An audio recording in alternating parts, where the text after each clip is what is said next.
Yeah, time for the shine. All right, let's get that tag. Okay, so Dynamite was on a different night and time than it normally was. It was on Tuesday as opposed to Wednesday, and it was at 9 instead of 8. So it was already kind of weird from the off. But that being said, this show starts off even weirder for Dynamite because it opened with a bunch of segments before the first commercial break. Segment number one, backstage promo with John Moxley and whatever they're calling his faction, whether it's Blackpool Combat Club or whatever. Mox says Brian Danielson is self-destructive and he needs to fix the situation. Admits that Danielson is dangerous, especially when backed into a corner, and that he has to be ready for Brian Danielson's dark side. He and his followers are too strong to be fought off. Hopes one day Brian will understand. It has to be this way. Yada yada yada. Stakes are too high. Segment number two, in pretty much in response to that, but not really. Uh, Pre-tape Brian Danielson promo.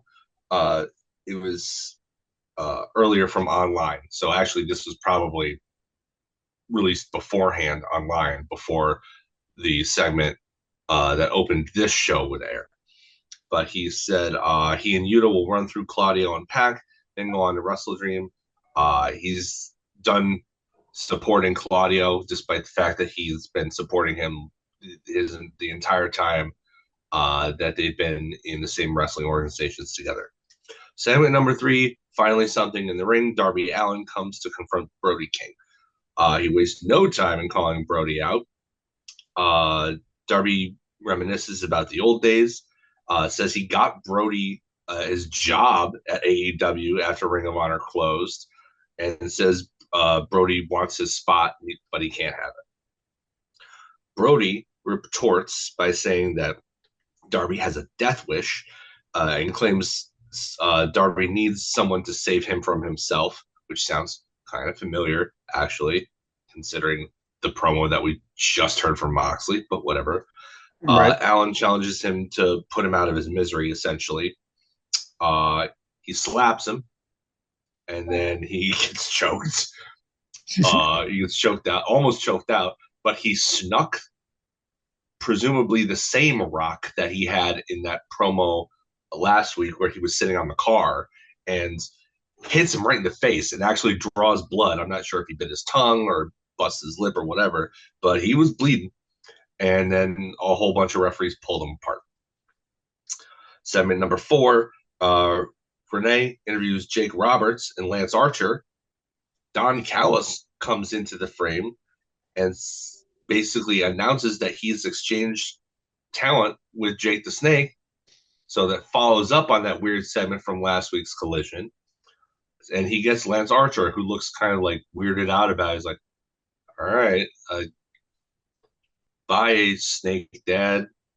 Hi, sex toy dad. And then a commercial, no matches to begin Dynamite. Very strange formatting for them. Segment number five, when they come back from commercial, Renee interviews Daniel Garcia as he's coming to the arena.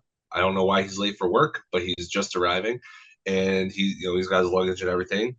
And Garcia says that he'll explain his absence of a few weeks later in the ring.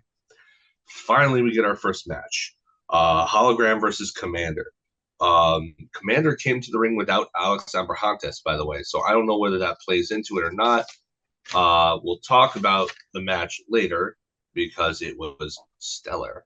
But uh, unsurprisingly, Hologram, who's get on the push here, he gets the win, and then afterwards, Jake Roberts shows up on the stage to distract him as Roosh, who is presumed to be the talent that got traded for Lance Archer, comes in and with the Beast Mortos and with Dralistico and beats Hologram down.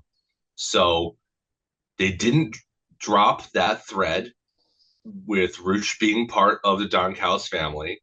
Like he was barely in it, but at least they didn't drop that thread, and they made a switch. And I think this will be good for them because Jake speaks English. So I mean, if for no other reason that Jake, one of the best promos of all time, is going to be cutting promos on behalf of this largely monolingual stable. Mhm. Well, they Um, do speak two languages because Mortos only speaks yeah, he so speaks beast. Yeah, he somebody who speaks. speaks words will actually be Yes, very helpful. but yes, I'll go back to this later. Segment number 6 was a recap of TV time last week, so nothing like super new. But Lexi Nair is interviewing Mark Briscoe, and he cuts like the simplest, most believable 30-second promo. He Oh basically yeah. says, "Look, time for games are over. You brought up my brother. I'm going. I don't care about the title as much as I care about how much I'm going to hurt you." Oh yeah. And that's all you need. Yeah, it is. It uh, is. Segment 7 was Daniel Garcia's foreshadowed in-ring promo. He thanks the fans and Tony Khan for their time. He has a lot to think about. He wanted to look everybody in the eye and tell everybody that he's staying where the best wrestle AEW, which probably would have come off better if he had been forthright about there being a bidding war for him and him, Hmm. like this came off as like if you didn't know, you would probably have been confused. Like I knew, but Yeah. that's at this point, it's kind of my job to know. So, anyway, he said there's going to be a new Daniel Garcia, one that starts changing the company, one that's not going to get little brothered all the time. And he's going to start by getting gold. He said the feeling is restored, which has been a common theme over the past several months. Really, it's been kind of the mantra of AEW since about April or so. So that one gets repeated there. Segment number 8 is a pre-tape promo from Swerve for Swerve Strickland. Basically, a recap of the upcoming feud with MVP and crew. And they announced that Swerve is returning at Wrestle Dream to say hi. Basically, it's like, hey, I'm back. Commercial. And then segment number 9, Renee interviews Mercedes Monet with Camille. Renee doesn't want to call X either, which I find funny. We That proves she's one of us. Love you, Renee. love Uh, Renee. oh, who doesn't? She's fantastic. She's the best. Monet says she'll best Emi Sakura tonight. Says she's beaten queens before, that kind of thing, which is fine. That's fine. Everybody knows what she's alluding to there.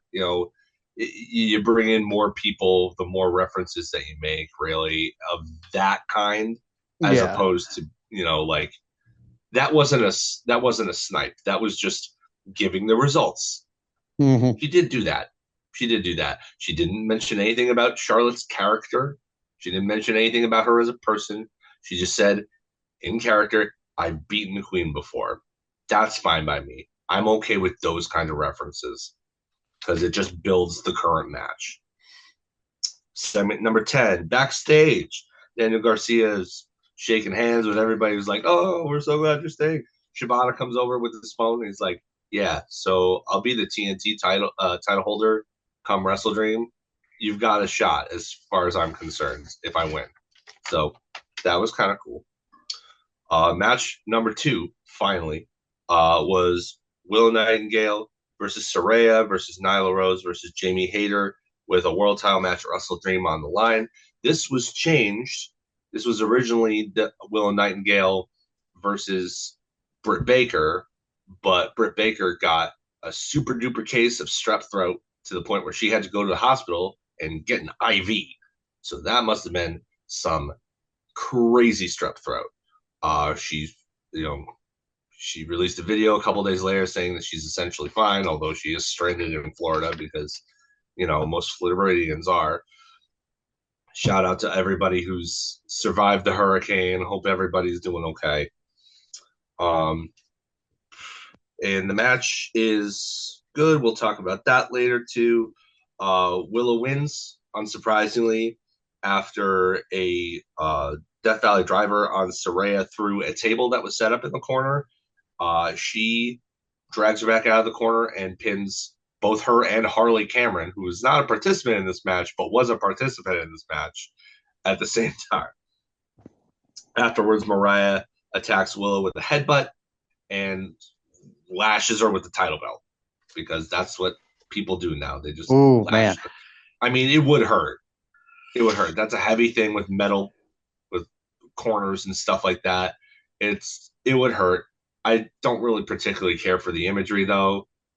You know, like you kind of have to think about it. Would that hurt? And you come to the conclusion, yes, but it's like, just get a chair. You know? Except she laid Willow's face open. And that, yeah. Segment number 11 was backstage promo with the Learning Tree. Jericho and company, they were walking backstage and they confront Rocky Romero about being a latecomer into the conglomeration after that group has been together a few months. They're only inviting him now, trying to sow the seeds of doubt and stuff like that. Match number 3 was the returning Jay White versus Cody Chun. It was a squash match, but actually Jay White was pretty giving. I thought like he let Cody get some shine in. But yeah, I mean it was a showcase for Jay White at the end of the day. Mm-hmm. Afterwards, Jay gets on the mic and says there's 2 guys he needs to avenge, knocking him off the world title path, and Hangman is one of them. Doesn't say what the second one is, who the second one is rather. I guess we'll find out later because he still hasn't to this day. I read something that says that he's not going to let him know until he's upon him because, Jay White is a cerebral character. That makes sense for him. Yeah. I also have my last note for that is Juice is still unhinged. Yeah, he is. I love it. Yeah, so they make Hangman and Swerve at Wrestle Dream too. Segment number 12 is a backstage promo with Hook. He says he's done chasing the guy who attacked Taz. He nearly kills Kip Sabian, who's just walking by, not minding his own business. He lets Kip go, and then Christian Cage comes along and says, "Hey, have you seen Kip Sabian?" And Hook, to his credit, he's like, "No, I haven't." So that's good of him. Cage says that he sympathizes with Hook on the loss of his father because he has that dead daddy fetish. Oh yeah. Commercial break, and then segment number 13, Renee interviews Mariah May, but she doesn't. Like they're backstage. Mariah May gets on the mic and is immediately pounced out of frame by Willow Nightingale. And it's just says Mariah will beat the former champs that she just beat. Match number 4, double title match. Both of Mercedes Monet's championships, the TBS title and the New Japan Strong Women's Championship are on the line versus Emi Sakura. The finish comes with the statement maker, which used to be known as bank statement for those. She hasn't finished too many women with that, so putting it out there, it's the statement maker now. Okay.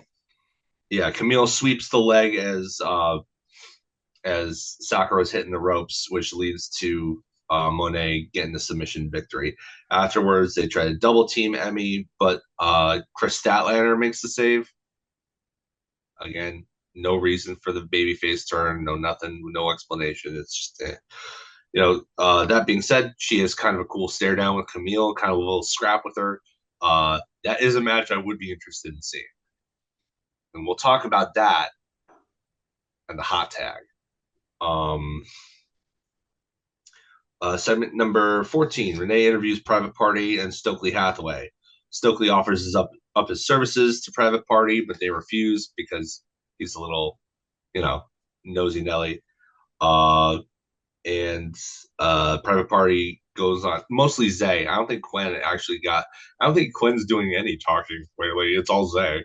But he says that they're basically desperate for this title shot, for this title win. So they're prepared to do whatever they have to. Segment number 15, Tony Schiavone interviews Will Ospreay in the ring as a recap of last week's match and the aftermath with the tag team title match with the screwdriver and the whole thing. Ospreay calls out Callis, who arrives with his black hole music. Callis tries to distract him with nostalgia, but Will's having none of it. Callis eventually relents and admits to sending Takeshita in to beat the crap out of him. Callis slaps Ospreay. Takeshita saves him. There's a standoff with Fletcher, who is very upset about this whole thing.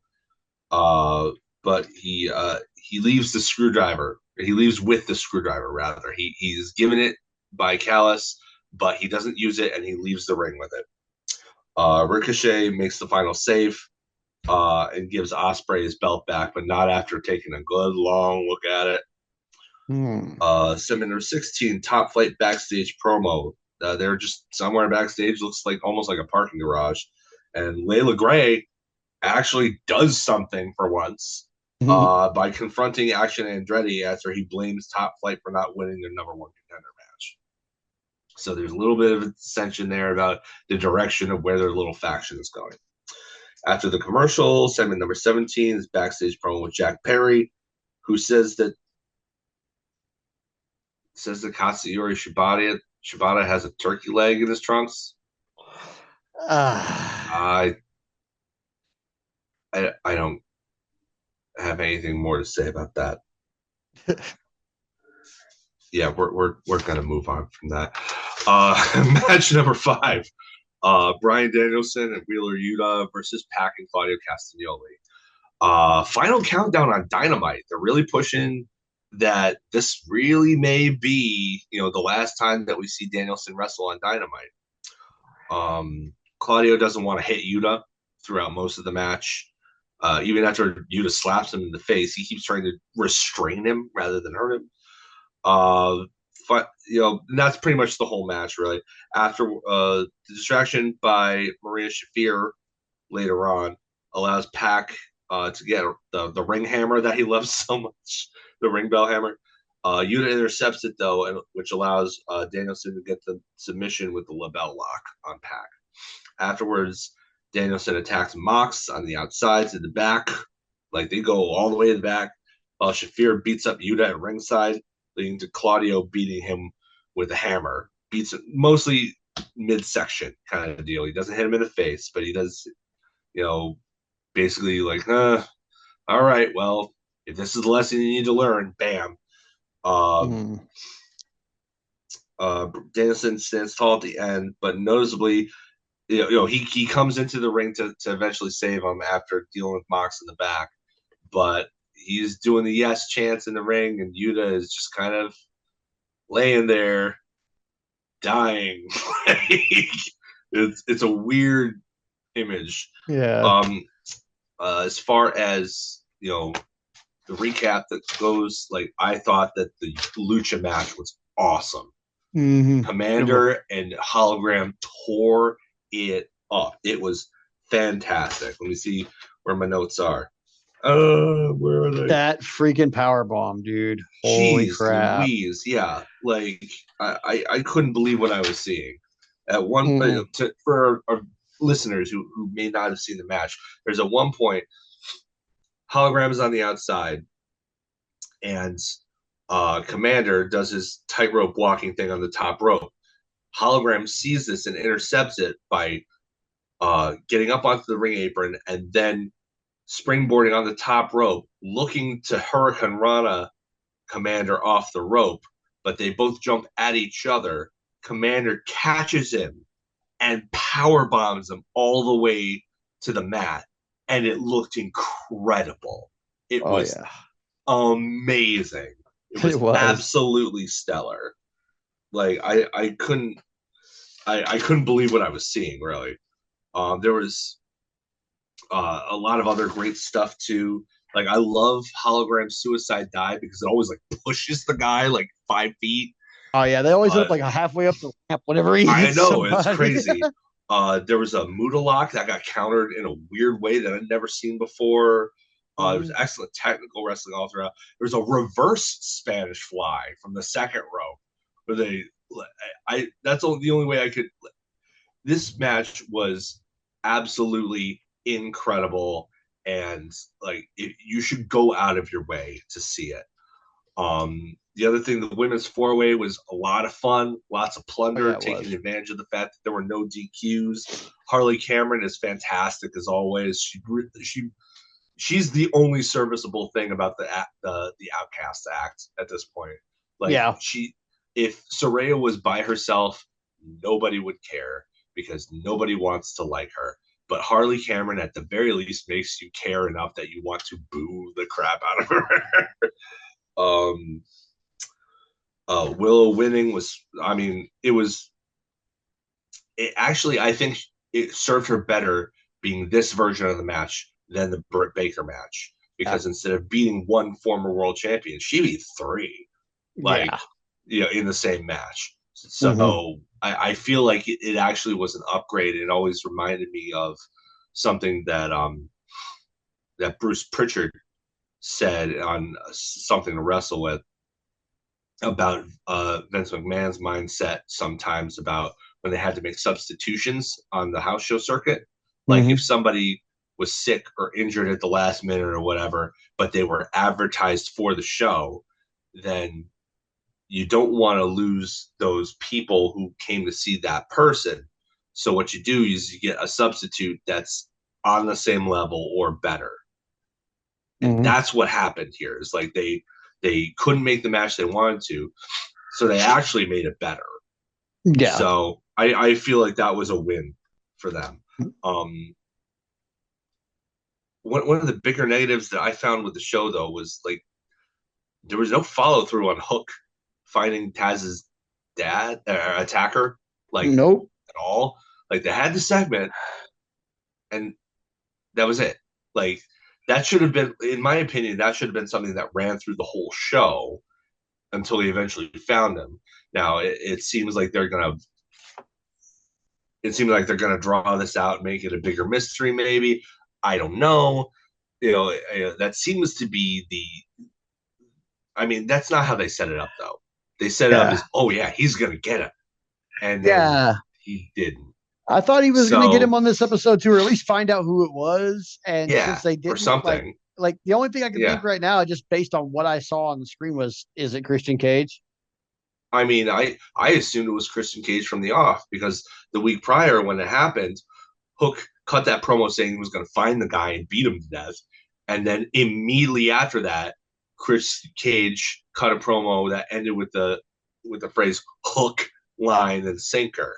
Like it's Mm. clearly meant to broadcast that you are at least supposed to assume that it was Christian Cage. Now, I have my own theory that maybe that's a red herring because of stuff that happened at Wrestle Dream. So Mm. maybe we'll get into that later. Yeah, we'll get into that later a little Um, bit, but but back yeah, to the positive stuff. The in ring storytelling telling this episode was fantastic. Notably in the Emi Sakura department, like she mhm. really that match really picked up in the last like 5 minutes, largely Yeah, due to her. Like yeah, she's really good at that kind of stuff.